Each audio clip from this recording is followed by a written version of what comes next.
back again. Yes, sir. Number two live stream.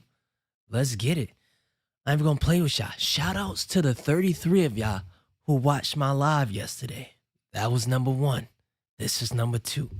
So today in finance news, we're gonna first start talking about the fact that XRP it hit about 94 cents. So it looks like it's stabled off. The bleeding has stopped in my portfolio.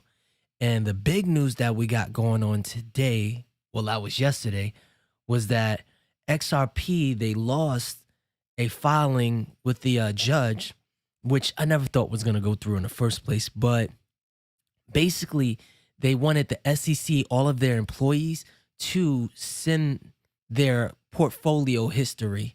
They just wanted it to be a summary so they could see if some of these employees will have had XRP in their ledgers, in their portfolios.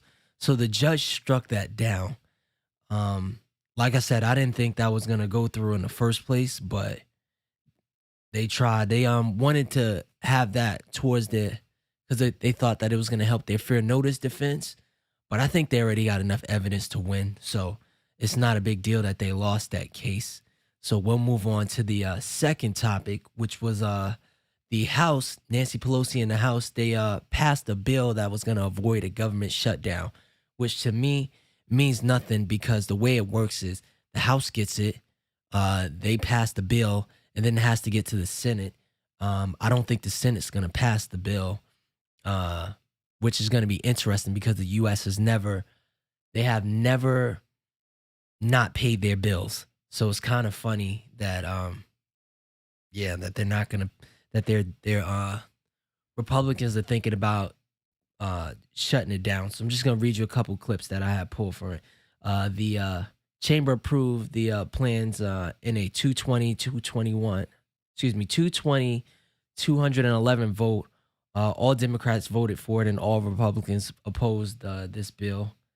House Speaker Nancy Pelosi and Senate Majority Leader Chuck Schumer set the stage on Monday for a showdown with Republicans when they said they would combine spending and debt measurements in one bill, despite Senate Republican leader Mitch McConnell vowed to block an increase to the 28.4 trillion debt ceiling. So from what I heard, they want to just remove the debt ceiling altogether, and because they're gonna have to keep going back about this. Instead, they just want to remove it and actually until this pandemic ends. So if they need to pass something, they can just pass it. So obviously, that's an issue where people don't want this country to be more in debt. And there's one side saying they don't want the debt to go get raised even more. And then the other side is saying, like, we need this funds for the pandemic. In other news, Republican Cory Bush and Senator Elizabeth Warren led a new bill to reinstate a federal eviction moratorium as the coronavirus spreads. That's a tough one for me because, I mean, obviously we don't want people getting kicked out of their house where they live. But at the same time, the people that are being hurt are the landlords who I have a couple friends that are landlords, and some of them have been owed upwards thousands of dollars, and not being able to kick the tenants out because of this is kind of interesting.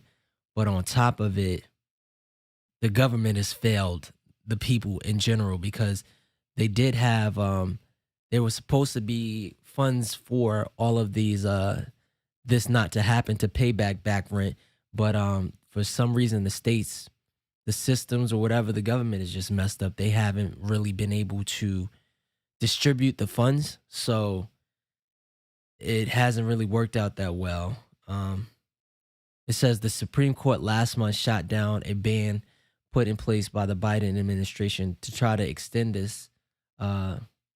This bill is unlikely to get through Congress and to Biden's desk. So, I mean, they're trying to reinstate it, but I doubt it's going to happen. You just kind of got to wait and see. So that's all I got for you guys. Live number two. I appreciate the 32 of you guys being here with me. And hopefully it's 32 of y'all tomorrow. And I hope I have something more interesting to talk about, but that's the financial news for the day. Oh, Bitcoin is down. It was at 42,000. People are still talking about what's gonna happen, if it's gonna go up, if it's gonna go down.